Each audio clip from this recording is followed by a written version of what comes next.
नर्मदे हा जय शंकर. नमस्कार मंडळी. आज एका वेगळ्या विषयाला आपण आज हात घालणार आहोत. आज आपण पाहिलं तर गेल्या काही 8-10 वर्षामध्ये महाराष्ट्रातल्या परिक्रमावासींची संख्या ही नर्मदा मैयाच्या तटावरती बऱ्यापैकी वाढलेली आहे. खास करून पुणे, नाशिक, विदर्भ किंवा मुंबई परिसर ह्या भागातनं विशेष करून लोक परिक्रमेसाठी जात आहेत, पर्यटनासाठी जात आहेत. आणि बहुतांशी लोक जेव्हा पर्यटनासाठी जातात तेव्हा त्यांचा कल हा साहजिकपणे गरुडेश्वर किंवा नारेश्वरसारखी दत्तस्थाने असतात, जिथे आपल्या महाराष्ट्रातल्या संतांचं मूळ स्थान आहे किंवा दत्तस्थान आहे. अर्थात ह्या भागामध्ये गेल्यानंतर आपल्या मंडळींचं वर्तन हे थोडंसं वाईट वाटणारं आहे. मैया तटावरती गेल्यानंतर मैयाला तिथे आपण देवीप्रमाणे पुजतो. तिला आपण महादेवांची पुत्री किंवा शंकराची मुलगी या अर्थाने तिला एक वेगळं स्थान आहे. खास करून मध्य प्रदेशमध्ये मैया तटावरती खूप स्वच्छता तुम्हाला आढळेल. म्हणजे तिथे आज त्या मैयामध्ये 999 नद्यांचा संगम आहे आणि आजही त्या प्रत्येक संगम स्थानावरती तिथे स्नान केलं जातं. दुर्दैवाने आपली लोकं जेव्हा जातात तेव्हा मैयाच्या मध्ये जाणं हे परिक्रमेमध्ये निषिद्ध मानलं जातं किंवा आतमध्ये जाऊन आपण पाय टाकायचा नसतो. तिचं स्थान हे देवीप्रमाणे आहे. तिची आपण आरती करतो, पूजा करतो, त्याच्यामध्ये आपण अभिषेकाचं आपलं जल अर्पण करतो. मैयाच्या तटावरील प्रत्येक कंकर हा शंकराच्या स्वरूपामध्ये आहे असं आपण समजतो. तसेच कमंडलला कमंडल लागून आपल्याला सिद्ध तिथे तप करताना किंवा साधने अवस्थेमध्ये असताना दिसतील. अशा तटावरती आपण जाऊन तिथे अस्वच्छपणा कसा ठेवू शकतो, कचरा कसा टाकू शकतो किंवा साबणाने कपडे कसे धुवू शकतो, साबण लावून आंघोळ कसं करू शकतो. दुर्दैव आहे, खूप वेळेला हा आपण समजवण्याचा प्रयत्न करतो तेव्हा लोकांचं म्हणणं असं असतं की ठीक आहे ना, काय त्याच्यामध्ये. मग जर तुम्ही ठीक आहे ना काय त्याच्यामध्ये तुम्हाला वावगं वाटत नसेल तर मग तुम्ही मैया तटावरती येणं टाळणं हे उत्तम.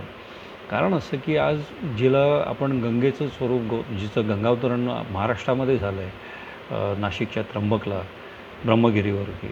आज नाशिक शहरामध्ये प्रवेश करतानाच त्याच्यामध्ये तुम्हाला जलपर्णी सापडतील. त्र्यंबक शहरातनंच जेव्हा ती नाशिककडे आपला मार्गस्थ होते त्याच वेळेला तिकडे त्याच्यामध्ये गलिच्छपणा आढळेल, अस्वच्छ वस्तू त्याच्यामध्ये सापडतील की ज्याचा आपण इथे उल्लेखही करू शकत नाही. तीच घाण जर आपण तिथे गेल्यानंतर त्या भागामध्ये जिथे तिला पूजनीय मानलं जातं तर जर करणार असो तर निश्चितपणे त्यांच्या भावना आपण दुखावतो. मला व्यक्तिशः 1-2 ठिकाणी असे वाईट अनुभव आले. गरुडेश्वरला मी गेलो असताना संभाजीनगरची काही मंडळी आली होती, बसने परिक्रमा करत होती. त्यांना थोडीशी ग्रामीण आपली भागातली मंडळी होती. समजावून सांगायचा प्रयत्न केला की बाबा रे, पाय नको टाकू, साबण नको लावून आंघोळ करू किंवा इथे कपडे धुवू नका.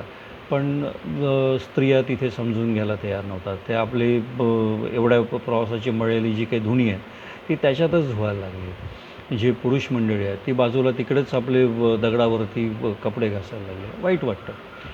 आणि एका बाजूला त्यांचं ते चालू होतं, दुसऱ्या बाजूला मी मैयाची आरती म्हणत नमस्कार करत होतो.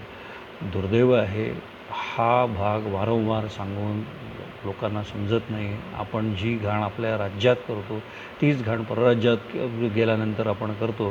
तर एका अर्थाने आपण आपल्या राज्याविषयी तिकडे ज्या लोकांमध्ये जनक्षोभ जो काही चालला आहे त्याला एक प्रकारे हातभारच लावतो. बालोदला कोजागिरी पौर्णिमेच्या दिवशी मी जेव्हा होतो दत्त मंदिर प्रतापे महाराजांच्या स्थानामध्ये, तिथेही तसंच 2 मंडळी होती. एक उत्तर प्रदेशचे होते, वाराणसीचे होते आणि दुसरे होते ते मध्य प्रदेशमधले. दोघंही परिक्रमेमध्ये चातुर्मास त्यांनी बालोदलाच केला. बोलता बोलता त्यांना जाणवलं की हे इथे महाराष्ट्रीयन लोक बऱ्यापैकी येतात. त्यांनी सहज बोलता बोलता ते म्हटले की आता संख्या वाढली आहे पण वाढलेल्या संख्येचा जो काही वावर आहे तो त्याच पद्धतीने त्याच्यामध्ये सुधारणा होण्याऐवजी वारंवार असं दिसतं की ते मर्यादांचं उल्लंघनच केलं जातं आणि त्यांनी जे काही गोष्टी सांगितल्या त्या थोड्याशा निंदनीय अशा होत्या की आपली लोकं जाऊन आश्रमाच्या दारामध्ये विचारतात की चहा मिळेल का? मग तो काळा चहा मिळेल की दुधाचा चहा मिळेल किंवा मग निवासाची व्यवस्था कशी आहे. परिक्रमेमध्ये तुम्ही त्याग केलेला असतो, ह्या सगळ्या सुखांचा तुम्ही त्याग केलेला असतो. जे मिळेल ते दान आणि पदरात पडेल ते पुण्य आपण घेऊन हा परिक्रमा मार्ग मार्गक्रमण करत असतो. याचा अर्थ काय की आपण ज्या आपल्या सांसारिक जीवनामध्ये ज्या काही गोष्टींचा उपभोग घेतो तत्कालीन स्थितीमध्ये आपण जेव्हा ते सफेद वस्त्र धारण करतो याचा अर्थ आपल्यामध्ये तो वैराग्याचा भाव उत्पन्न झालेला असतो आणि तिकडे आपल्याला ह्या गोष्टींची अपेक्षा नाही आहे की मला काय जेवण मिळेल, काय तिकडे मेनू असेल. आपण तिथे कुठे हॉटेलमध्ये थांबलेलं नाही आहे किंवा कष्टाने आपण तिथे कुठे पैसे खर्च करून अन्न विकत घेत नाही. आणि मुळामध्ये आश्रम हे अशासाठी आहे की जिकडे बाकीच्या इतर गोष्टी ज्या तुम्हाला भौतिक जगामध्ये सापडतात ते तिथे सापडणार नाही. तिथे प्रत्येक गोष्टीचं पावित्र्य ठेवलं जातं, साधनसुचिता असते, सोवळं पाळलं जातं. त्यांचे मंदिराचे गर्भगृहामध्ये आपण जर सफेद वस्त्र धोती नेसलं नसेल ते आपल्याला प्रवेश करून देत नाहीत आणि त्यांचे ते नियम आहेत. त्या नियमांचं आपण उल्लंघन करणं हे खूप वाईट गोष्ट आहे. बऱ्याच वेळेला आपण पाहतो की मोबाईलचे चार्जिंगसाठी पॉईंट कुठे आहेत, मोठमोठ्याने मोबाईलवरती आपल्या घरच्यांना आपल्या इतिवृत्तांत देणं. परिक्रमेमध्ये तुम्ही ते करण्यासाठी इथे आलेलं नाहीत की तुम्ही काय प्रवास केला, काय खाल्लं, काय कोणाला भेटलं हे तुम्ही अनुभवायला आलेलं नाही आहे. मुळामध्ये तिथे जेव्हा तुम्ही प्रवास करता तेव्हा तिथली तीर्थस्थानं त्यांचं महात्म्य जाणून घेणं, तिथल्या पावित्र्याचा आपल्याला स्पर्श होईल असं पाहणं. तसेच तिकडली जी काही महात्मे आहेत त्यांनी जी साधना केलेली आहे त्यांची स्पंदनं तिथे आहेत. ती स्पंदनं आपल्याला थोड्या अंशाने का होईना जर लाभलीत तर आपला उत्कर्षच होईल, साधन मार्गामध्ये आपली प्रगतीच होईल. पण तिथे दुर्लक्ष करून आपण काय करतो, आपण रोजची आपली जी काही प्रापंचिक स्थिती आहे त्याचाच विचार करतो. मग आता जेवण किती वाजता मिळणार, मग आपण निघणार किती वाजता, मग पुढच्या स्थानाला जाणार ते कुठे जाणार, कुठेच थांबणार. मुळामध्ये परिक्रमेमध्ये तुम्हाला नियोजन करण्याचा मुळीच अधिकार नाही आहे. कारण तिथे नियोजन शून्य असं जेव्हा तुम्ही मार्गक्रमण करता तेव्हाच तुम्हाला मैयातीरी येणारे जे काही अनुभव असतात ते खऱ्या अर्थाने लाभतात. मग तुला आलेले अनुभव किती चांगले आहेत, मला हा अनुभव आला नाही आहे किंवा मला काय माझी इच्छा झाली मग ती इच्छापूर्ती झाली का. वास्तवात ह्या इच्छापूर्तीसाठी तुम्ही तिथे गेलेलाच नाही. तुमच्या इच्छा आकांक्षा ह्यांचा तुम्ही त्या काळामध्ये त्याज्य ठरवून जे मिळेल ते आणि ज्या मिळेल त्या स्थितीमध्ये राहण्याचा संकल्प तुम्ही तिथे उचललेला असतो. कित्येक वेळेला जे काही नियम आहेत परिक्रमेचे ते नियम आपण अक्षरशः पायदळी तोडतो. चपला तर घालतोच, पण त्या चपला घालताना मैया तीरावर चालताना आपल्याला थोडंसं सावध राहिलं पाहिजे. कारण आपण कुठे पाय देतो. काही वेळेला काय असतं की तिथे मूर्ती विसर्जन झालेलं असतं, काही भग्न स्थितीमध्ये असलेल्या मंदिरांचे अवशेष ह्या मैया तीरावरती वाहत आलेले असतात. अशा वेळेला आपण सहज तिकडे जाऊन आपले प्रातःविधी करण्याचा प्रयत्न करतो, हे चुकीचं आहे. मुळामध्ये प्रातःविधी तुम्हाला त्या परिसरात करायचेच नसतात, त्याच्यासाठी वेगळी व्यवस्था असते आणि त्याचा तुम्ही लाभ घ्यायचा. आणि तिथे परत आपल्याच लोकांमध्ये आपण मिसळतो, आपल्याच चर्चा आपल्या चालू असतात.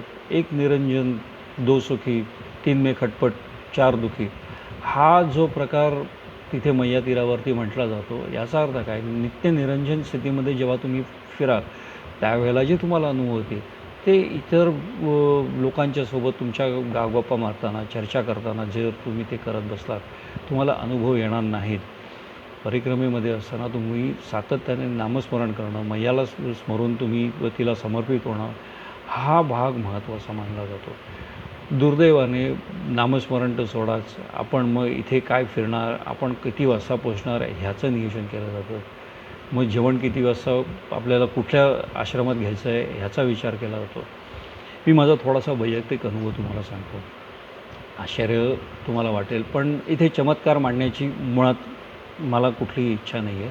पण त्या दिवशी त्या वेळेला जी काही घटना घडली त्याचं तुम्हाला वृत्तांत मी सांगतो.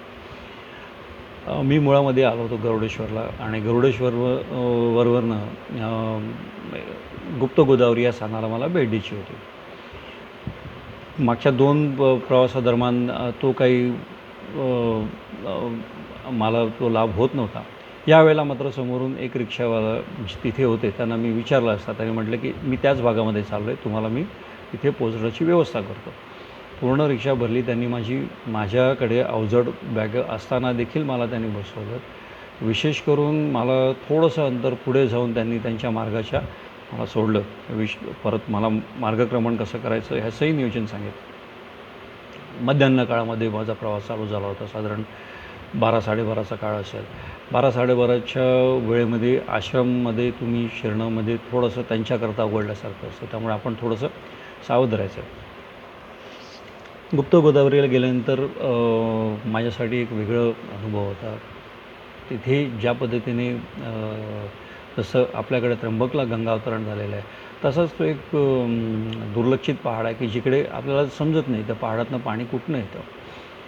मुळामध्ये सप्तधारा तिकडे होत्या. आज सप्तधारा तिकडे अस्तित्वात नाही, तर एक व्याघ्रमुखी आणि एक गायमुखी अशा 2च धारा तिथे आज अस्तित्वात आहेत, ज्या प्रवाहित आहेत. आणि बाजूला गोदावरी मैयाचं मूर्तिस्थान आहे, त्याला आपण विग्रह म्हणतो. आणि थोड्याशा अंतरावर तिकडे त्र्यंबकेश्वर महादेवाचं स्थापना झालेली आहे. माझ्या पद्धतीने ज्या काही सूचना होत्या त्या पद्धतीने मी तिथे पूजन केलं. माझ्याकडे मी जे भगव्या वस्त्रामध्ये होतो त्या पद्धतीने ओटीचं एक माझ्याकडे साहित्य होतं आणि एक वेणी होती देवीसाठी.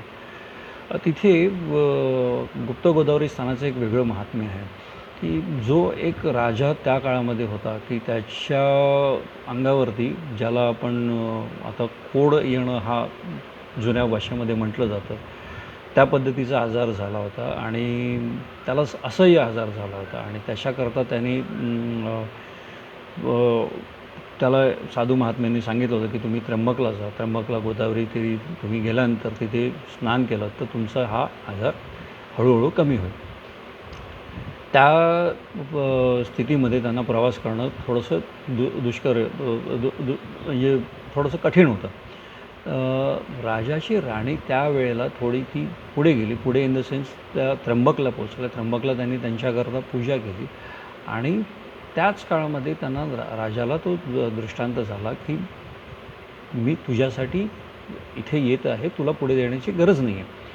आणि जिथे तो गुप्त गोदावरीचं आज स्थान आहे तिथे राजा हळूहळू प्रवास करत जेव्हा पोचला होता तेव्हा रात्री त्याला दृष्टांत झाला आणि दुसऱ्या दिवशी त्या प्रवाहामध्ये राजाने स्नान केलं. हळूहळू त्या प्रवाहाचा त्या पाण्याचा त्याला लाभ झाला आणि नंतर त्याच्यावर जे काही संकट उद्भवलं होतं ते कोड त्याचं नष्ट झालं. आज तिथे अशी मान्यता आहे की दर 7 दिवसांनी तुम्ही तिथे जा, त्या स्थानामध्ये आंघोळ करा, तुमचा हळूहळू तो आजार त्वचारोग हा बरा होतो असं मानलं जातं. त्याच काळामध्ये मुंबईमध्ये भाईंदरला राहणारे एक स्त्री, त्यांचा विवाह झाला होता, सुरतला राहत होत्या, तिकडे आल्या होत्या. मला जसं सूचित आतून झालं त्या पद्धतीने जो भाव प्रकट झाला, मी त्यांना विनंती केली की तुमचं स्नान झालं आहे तर आता जी माझ्याकडे ओटी आहे ती आणि ही वेणी तुम्ही गोदावरी मैयाला अर्पण करा. काय झालं माहीत नाही, त्यांनी त्यांच्या डोळ्यातनं पाणी आलं, त्यांनी मला नमस्कार केला. मी म्हटलं मी काही नाही करत आहे, मैया तुम्हाला सांगते हे करायला, तुमच्या हातनं हे व्हावं अशी तिची इच्छा आहे. त्यांनी ती ओटी अर्पण केली, तिथे वेणी अर्पण केली, आरती केली आणि अक्षरशः आनंदाने त्यांनी तिथनं मग पुढचं मार्गक्रमण केलं. मला खूप छान वाटलं त्यावेळेला, कारण आपल्या हातनं एखादी गोष्ट आपण करण्यापेक्षा अशा काही व्यक्तीच्या की जी मुळामध्ये समाजाच्या त्रासामुळे ती त्रासलेली स्त्री, तिच्या हातनं आपल्याला सूचित केलं जातं आणि तिथे तिच्या हातनं पूजन केलं जातं. छान म्हटलं. आता हा प्रवास झाल्यानंतर मग तिथे सिद्धेश्वर महादेव म्हणून स्थान आहे, तिथेही जाणं झालं. आणि मग मला पुढे भालोदला जायचं होतं आणि भालोदच्या दरम्यान मणिनागेश्वर म्हणून एक स्थान आहे, ते येतं. आता हा प्रवास काही ठरलेल्या मार्गाने होणार नव्हता, कारण मुळामध्ये तिथे गेल्यानंतर आपलं काही चालत नाही. थोडा पुढे आल्यानंतर मी आजूबाजूला चौकशी केली की इथे कसं जायचं. तर ते गुजरातला किंवा परिक्रमा मार्गामध्ये असं आपल्याला काही खाणाखुणा सापडतात. थोड्या अंतरावरती लाल कपडा कुठेतरी बांधलेला असतो किंवा काही ठिकाणी बोर्डही असतात. पण तिथे खूप कमी पद्धतीने मला ते तसं सापडलं. सुदैवाने त्याच वेळेला तिथे एक 2 मैया आश्रम त्यांनी स्वतःचं राहत्या ठिकाणी केला होता. त्या मला सापडल्या. त्या मला म्हणाले, "बाबाजी आप भोजन प्रसादी लोगे क्या?" बोला, "नहीं, आज कुछ खाना नहीं है, ऐसे ही आज जाना है, लेकिन मुझे मणि नागेश्वर जाना है." म्हटलं की इथनं पुढून थोड्या वाटेवरती रस्ता आहे, आपण थोडा जाण्याचा प्रयत्न करा. साधारण 2-2.5 किलोमीटर चालल्यानंतर मला जो काही जंगल परिसर लागला, तो परिसर त्याच्यामध्ये काही खाणाखुणा सापडण्याचा म्हणजे खूपच कठीण झालं होतं. कारण शेती आणि जंगल हा दोन्ही भाग तिकडे आहे. मध्येच केळीची झाडं लागली, तिकडे ज्वारीचं शेत, बाजरीचं शेत लागलं आणि असं करता करता मी मैया तटावरती पोचलो आणि साधारण आपण वरून पाहिलं तर 70-80 फूट खाली खोल दरी, बाजूला मैया, तिचं पाणी आणि छान पद्धतीने वेगवेगळ्या जंगलामधल्या पक्ष्यांचा आवाज, हा सगळा प्रकार चालू होता. डोक्यात विचार काहीच नव्हता की आपण पोचू नाही पोचू. फक्त एवढंच होतं की रात्रीच्या गाडीचं आपलं रिझर्वेशन आहे, एवढ्या वेळामध्ये आपल्याला तिथं पोचायचं आहे. बरं, मी सांगायला उल्लेख करायला विसरलो की ती तिथी होती ती होलिकोत्सवाची, ज्या दिवशी आपल्याकडे होळी उत्सव, होलिका पूजन केलं जातं, त्या दिवशी मी तिथे पोचलो होतो. आणि साधारण एक 3.5-4 किलोमीटर अंतर हे मी पोचलो. पण तो थोडासा जंगलाचा मार्ग होता, चढउताराचा डोंगरदरीचा मार्ग होता, त्यामुळे मला वेळ जास्त लागला. म्हणजे जिथे 4 किलोमीटर चालायचं तिकडे मला तेच अंतर गाठायला साधारण एक 8-10 किलोमीटर चालल्याचा आभास होत होता. इतका तो कठीण मार्ग होता. बरं, गोखरीची झाडं तिकडे काटे इतके मोठे की आपल्याला ओरबाडून काढतील इतपत होतं. जिथे मार्ग संपतो तिथे हळूहळू मला जाणवायला लागलं की मला कोणतरी मार्ग दाखवतं आहे. म्हणजे मार्ग दाखवतं अशा अर्थानं की एक खारुताई की आपल्या स्पर्शाला ती थांबत नाही आणि ती आपल्या चावलीला ती थांबत नाही. पण माझ्या साधारण एक 10-15 फूट पुढे ती त्याच दिशेला जात होती ज्या दिशेला वाट मला दिसत होते. पाऊलखाणा नाही, पण तिच्या चाललेल्या उमटलेल्या पावलांवरती मला वाट दिसत होते. 15-20 फूट गेल्यानंतर परत ती झाडावर यायची, परत जिकडे मला मार्ग दिसेनासा परत त्या वाटेवरच यायची. तिची वेस जेव्हा आली तेव्हा तिने मार्ग थांबवला आणि मी परत मग दुसऱ्या वाटेने जाण्याचा प्रयत्न केला. मध्ये नाला लागला. जसा नाला मी तो क्रॉस केला, तो त्यानंतर मला जाणवलं की आता मी एका वेगळ्या ह्याच्यामध्ये चकव्या टाईप परिस्थितीमध्ये अडकलो आहे. पुढच्या क्षणाला तिकडे एक आपल्या कोकिळेसारखा दिसणारा एक बाणगोसा नावाचा एक पक्षी असतो की ज्याची शेपटीला बाण असं असतं. त्याचं मग जोडीला मार्गक्रमण झालं.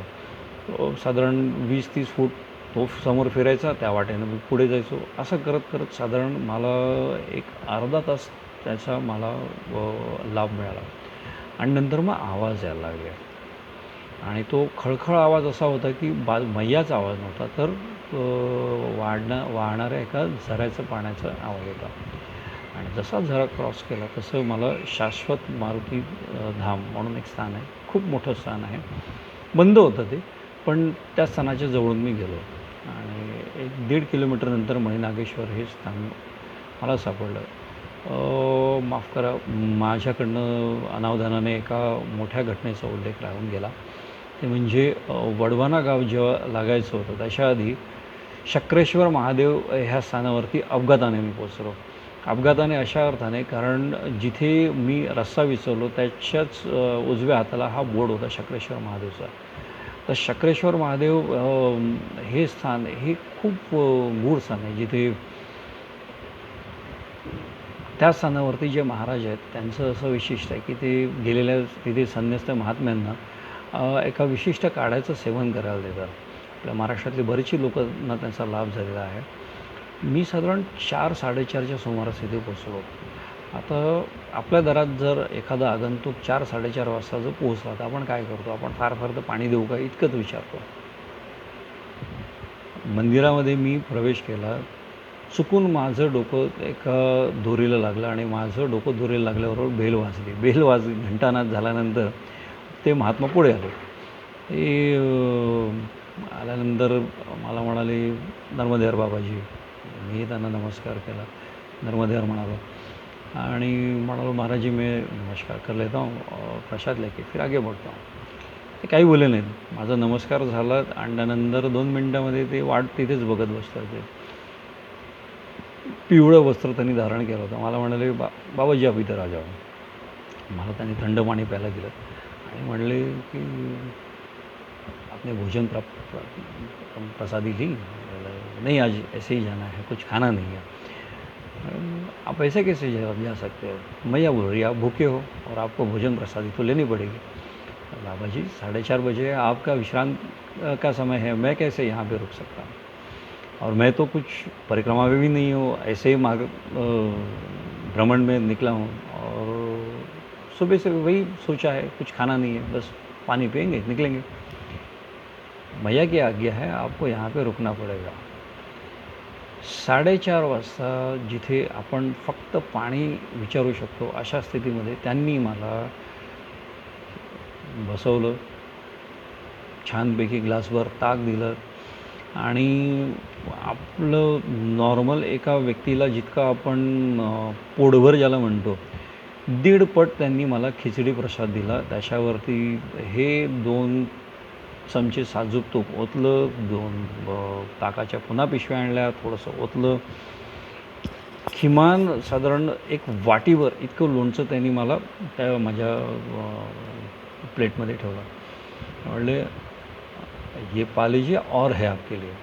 मतलब बाबा जी बहुत मेरे लिए ये हो गया और इसके आगे मैं नहीं पा पाऊँगा, लेकिन जो आपने किया वो मैं हमेशा मेरे याद में रहेगा. नहीं, आपको याद नहीं रखना, ये मैया का प्रसाद है.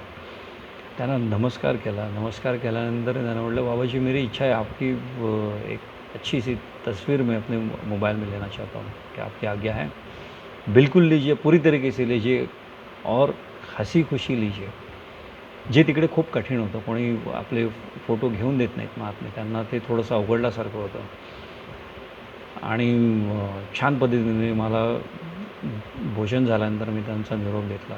निरोप घेतल्यानंतर सातत्यानं वाटलं होतं की हा प्रवास माझा नाही आहे. कारण मी मैयाच्या परिक्रमेच्या मार्गावरनं चाललेलो आहे. हे माझं मार्गस्थ होणं एक निमित्त आहे. अचानक घडलेला हा प्रवास आहे. आणि बघू आता पुढे जे होईल ते. कारण घड्याळाचा काटा माझं काही ऐकत नव्हता. घड्याळाच्या काट्यावरती वेगळंच चाललं होतं आणि माझ्या प्रवासात घडणाऱ्या घटनांचंही वेगळंच चाललं होतं. अचानक तिकडनं थोडंसं पुढे अंतर गेल्यानंतर 1-2 कुत्री मागे लागली. मला थोडंसं भीती वाटली, कारण असं कधी होत नाही. पण नंतर जाणवलं की त्या भागामध्ये ती कुत्री नेहमी असंच करतात. येणाऱ्या परिक्रमावासींना थोडंसं बिचकवतात. थोडं अंतर पुढे गेल्यानंतर मणिनागेश्वर स्थान आलं. मणिनागेश्वर दक्षिण तटावरचं हे खूप वेगळं स्थान आहे आणि वेगळं अशा अर्थाने की इथे संन्यस्त ज्यांनी वस्त्र नेसलेलं आहे भगवं, ते खास करून गिरी संप्रदायाचे आहेत, तेच तिथे आपल्याला सगळं भोजन प्रसादी देतात, चहा देतात आणि तेच सेवा तिकडे प्रदान करतात. इतर लोकांना तिकडे प्रवेश निषिद्ध असतो त्यांच्या किचनमध्ये. मंदिरामध्ये तिथे मी जेव्हा गेलो तेव्हा मला थोडंसं वेगळं जाणवलं की ते सिद्धभूमी आहे म्हणून. आणि मूळ मंदिर परिसर मी पूर्ण फिरू नाही शकलो, कारण माझं सतत लक्ष किती वाजले ह्या ठिकाणी होतं. बरं, आतमध्ये जाताच एक बाबाजी समोर आले. "आओ आओ बेटा, कैसे हो?" नहीं, बस ठीक हूँ, ऐसे ही आया हूँ यहाँ पे. नहीं नहीं, ऐसे कहाँ से आओ, आप कुछ लेके आए हो? कुछ लेके नहीं, बस चल रहा हूँ. नहीं नहीं, मन में कुछ तो है. वो तो मेरा अपना संकट है, डरो नहीं बेटा, हो जाएगा, उससे भी पार निकलोगे. नमस्कार केला. त्यांनी अक्षरशः 10-12 चॉकलेट्स असं हात घातला, पिशवीमध्ये काढली आणि माझ्या हातात ठेवली. विचार केला की हे असं का म्हणतात आपल्याला, कारण आपण तर काही बोललो नाही आणि इथे काही मागायचंही नाही आहे. मैया तीर आहे. मैयाला फक्त आपला नमस्कार एवढंच आपण करायचं आहे, काही मागायचं नाही आहे. मला पटकन म्हणाले, बाबाजी चाय पी के जाओ. मनात विचार केला, आता इथे चहा प्यायला थांबलो तर आणखीन काही काळ गेला. पुढचं वाक्य तेच म्हणाले, चाय तो आपको लेनी पडेगी. चितळमयांचं एक वाक्य मला लगेच आठवलं, की तिथे सगळी धोसची भाषा आहे, की तुम्ही तुमच्या इच्छेने नाही, आपको लेना पडेगा, आपको पाना पडेगा. हा म्हणजे टोकाचा आग्रह, आणि तो आग्रह आपल्यासाठी नसतो, तो मैयाच्या प्रती असलेला त्यांचा भाव आहे. छान अशा अर्थाने तिथे थांबल्याचं वाटलं, कारण बाबाजींनी मला जेव्हा परिक्रमावासी खाली बसतात त्यांनी सांगितलं की आप ऊपर बैठो, आणि ते मला खूण केली. त्या स्थानावरती मी बसलो. थोड्या त्यांच्या इतरांचे गप्पा चालू होत्या. त्यावेळेला जाणवलं की हे किती कर्मठ आहेत, आणि इतका कर्मठ माणूसही आपल्याशी अगदी प्रेमाने बोलतो. त्यांच्या नियमांपलीकडे जाऊन आपल्याशी ते अगदी एक पाऊल पुढे येऊन बघतात. सहज मला म्हणाले, आगे कहाँ जाओगे? बाबूजी, आगे मणि नागेश्वर जहाँ पे मैं भी हूँ, यहाँ से नमस्कार करके भालोद जाना है. ठीक है बेटा, आप समय हो रहा है, आप निघलिए. आणि त्यांचा निरोप घेतला. निरोप घेतल्यानंतर पुन्हा मागे वळून पाहण्याची इच्छा झाली, पण इच्छेत अडकू नये, लांबून नमस्कार. 2 पावलं पुढे टाकत नाही, तोच तिथे त्या परिसरामध्ये मला 3 मोर समोर दिसले. त्या भागामध्ये मोर दिसणं आपल्याकरता आश्चर्य आहे, त्यांच्याकरता नेहमीच आहे. पण माझ्यासाठी खूप तो वेगळा दिवस होता, कारण अक्षरशः मोर अगदी हाताच्या अंतरावरती तिकडे फिरत होते. थोडंसं पुढे गेलो, पुन्हा वाट चुकलो, कारण तिकडे एक नाला मैयाला जोडला जातो, संगमस्थान आहे तिकडे, आणि थोडीशी वाट चुकलो. शेतामध्ये शिरलो. अक्षरशः पाय आतमध्ये रुतावेत इतकं उसाच्या मळ्यामध्ये माझे पाय घुसले. किलोचा चिखल पायाला लागला. पण आतून वाटत होतं की नाही, हाच मार्ग आहे मग. आणि खरंच तोच मार्ग नंतर मिळाला, कारण जेव्हा जसं मी पुढे गेलो, पुढे गाव कृष्णपुरी नावाचं लागतं. कृष्णपुरीला 2 मार्गाने आपण भालोदला पोहोचू शकतो. एक मैया तीरावरचा मार्ग आहे, ज्याचं त्यावेळेला मला स्मरण नाही झालं, आणि नंतर घरी आल्यावर कळलं की नाही, एक मैयाच्या तटावरनं थोडासा कठीण मार्ग आहे, पण आपण जाऊ शकतो. आणि तिथेच मी थोडासा फसलो, कारण जिथे कृष्णपुरी गावामध्ये मी शिरलो, तो परिक्रमा मार्ग नसल्यामुळे लोक थोडीशी आपल्याकडे वेगळ्या नजरेने बघतात. पण तरी पण त्यांना आश्चर्य वाटलं की ही व्यक्ती अचानक अशी 2 बॅगा घेऊन का फिरते. कारण आणि ती पण जेव्हा ते विचारतात, बाबाजी आप कहाँ से, आपण जेव्हा मुंबईसारखं नाव उच्चारतो ते त्यांच्याकरता हे आश्चर्य असतं की ह्यांना आपला जीव संकटात टाकायची काय गरज आहे, कारण आम्ही आधीच जंगलात राहतो, आणि ह्या जंगलामध्ये हे आनंद कुठला लुटायला येतात. बरं, त्यांनी आनंदाने मला थंड पाणी प्यायला दिलं. बसायचा आग्रह होता, पण वेळ नव्हता, त्यामुळे निघालो. माझा पुढचा प्रवास साधारण 5.5 किलोमीटरचा होता. मधल्या ठिकाणी त्या दिवशी मला जाणवलं की रमजान चालू होता. मी पूर्ण प्रवास काही पायी नाही केला. मला 2-3 वेळा बाईकने 1 किलोमीटर 2 किलोमीटर अशी लिफ्ट मिळाली. एका व्यक्तीला रोजा सोडायचा होता, आणि त्याला मी विनंती केली की बाबाजी, मी रस्ता विसरले, कृपा करून मला थोडासा मार्ग दाखवा. आता त्यांनी मला नर्मदेहर नाही केलं.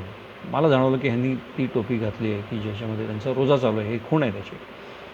त्यांनी रोजा सोडायच्या ऐवजी मला पुढे नेऊन सोडलं, आणि त्या दिवशी 3 वेळा मला वेगवेगळ्या लोकांनी लिफ्ट दिली, आणि त्यातले 2 ही मुस्लिम समाजाची होते.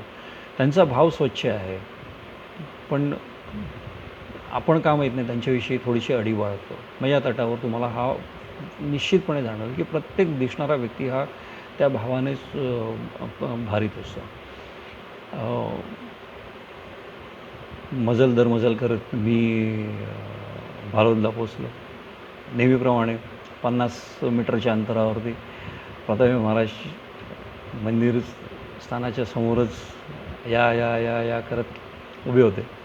त्यांचं या बोलणं हेच आपला प्रवास क्षण हा घालवून टाकतो. माझ्यासाठी खूप वेगळा अनुभव आहे त्यांचा. अनाहूतपणे एकदा गेलो होतो, त्यांनी मला म्हटलं की आता तुम्ही जाऊ नाही शकत, आज तुम्हाला इथे निवास करायचा आहे. तो कोजागरी पौर्णिमेचा दिवस होता, आणि मला खूप छान त्यांचा अनुभव आला. ते खूप कमी संवाद करतात, पण जितकं साधतात ते आपल्यासाठी तेवढंसं पुरेसं आहे. आणि आपली पंचेंद्रिय ही एकदम तिथे सिद्ध असायला पाहिजे टिपण्यासाठी. आवश्यकता नव्हती, तरीही त्यांनी मला तिथे थांबवून घेतलं. त्या दिवशी माझी ती गरज होती माझ्या तटावर राहण्याची, कारण मी खूप वेगळ्या परिस्थितीतनं तिथे वाटचाल करत गेलो होतो. हा मी आधीच्या प्रवासाची गोष्ट सांगतो. आता पुन्हा इथे जाण्याचा वेगळा एक कारण होतं. आणि महाराजांना म्हटलं, "महाराज, माझ्याकडे खूप कमी अवधी आहे, मला तुमच्याशी थोडंसं बोलायचं आहे." "बोलाल की, आपण या, बसा, चहा घेऊ आपण." बरं ठीक आहे. मी हातपाय धुवून घेतो आणि थोडा वेळ 2 मिनटं ध्यानस्थ बसतो. लगोलग मी हातपाय धुतले, दत्त महाराजांचं दर्शन घेतलं आणि महाराजांना भेटायला गेलो. तेव्हा महाराज फोनवरती कोणाशी तरी बोलत होते. बोलता बोलता जाणवलं की इथे काहीतरी वेगळं घटित आहे आणि त्यांनी लगेच सूचना केली, "अरे, ह्यांना आपल्याकडनं काहीतरी द्या." म्हणलं, "नाही, काही आता चहा झाला आहे, चहा देते." आणि त्या म्हणल्या, "नाही, आता हे होळीच्या दिवशी आलेत, ह्यांना आपल्याला गोडधोड काहीतरी द्यायला पाहिजे." जो प्रसाद भोग होलिकोत्सवाला तिथे अर्पण करायचा होता, ते म्हणले, "नाही, आज ह्यांना हा प्रसाद भोग द्या." तो तिथला त्यांनी मला दिला आणि मला ज्या काही सूचित होत्या त्याच्यामध्ये मी माझ्याकडनं काही गोडधोड महाराजांना असावं म्हणून मी घेऊन गेलो होतो भेट म्हणून. पण ह्याच्याकडची आपण जे आहे गोड, ते आपण होळीला अर्पण करूया. मला म्हणले, "आता आरती करूनच तुझ्या हस्ते आपण तिकडे हे करू." म्हणलं, "महाराज, मला थोडीशी घाई आहे, कारण मला गाडी पकडायची आहे, माझं रिझर्वेशन." "ठीक आहे, हरकत नाही," म्हणे. आणि नंतर त्यांचा पुन्हा फोन चालू झाला आणि जाणवलं की दत्तयाग आहे 1 दिवसानंतर आणि त्याची तयारी चालू आहे. ती तयारी चालू व्हायच्या आधीच मी महाराजांना माझ्या तिकडनं काही वस्तू ज्या होत्या त्या मी अर्पण केल्या. ते म्हणले, मला नाही म्हणाले, त्यांच्या जे काही साधक होते त्यांना म्हणले की बघा, दत्ताची काय व्यवस्था आहे. वस्त्र आलं, प्रसाद भोग आला आणि ज्या काही माझ्याकडे थोडं बहुत काही वस्तू होत्या जे तिथे द्यायच्या होत्या. मला माहीत नव्हतं ती दत्तयाग आहे. मी सहज गेलो होतो आणि काही प्रेरित होऊनही काही ह्या घेतल्यानंतर फक्त एवढंच होतं की प्रवासाच्या काही तास आधी ह्या घेतलेल्या वस्तू होत्या आणि ह्या इथे ह्या स्थानामध्ये न्यायच्यात, इतकंच होतं. ही मैयाचीच कृपा होती, कारण 27 तारखेला दत्तयाग होणार होता. वाडीवरनं काही पुजारी तिथे येणार होते यागाकरता. पुण्यावरनं काही साधक येणार होते खास त्या साठी, आणि त्या व्यवस्थेमध्ये आपला काही हातभार लागतो ह्याच्यासाठी थोडासा आनंद होता. पण नंतर कळलं की हे आपण काही नाही करत, हे सगळं मैयाच करते. आपला हिशोब तिथे लिहिलेला आहे आणि तो तिच्यामार्फत पूर्ण होतो आहे, याचा मला खूप आनंद आहे. सांगण्याचा मतितार्थ हा की जो परिक्रमा मार्ग जिथे आपण सहज जाऊ शकत नाही,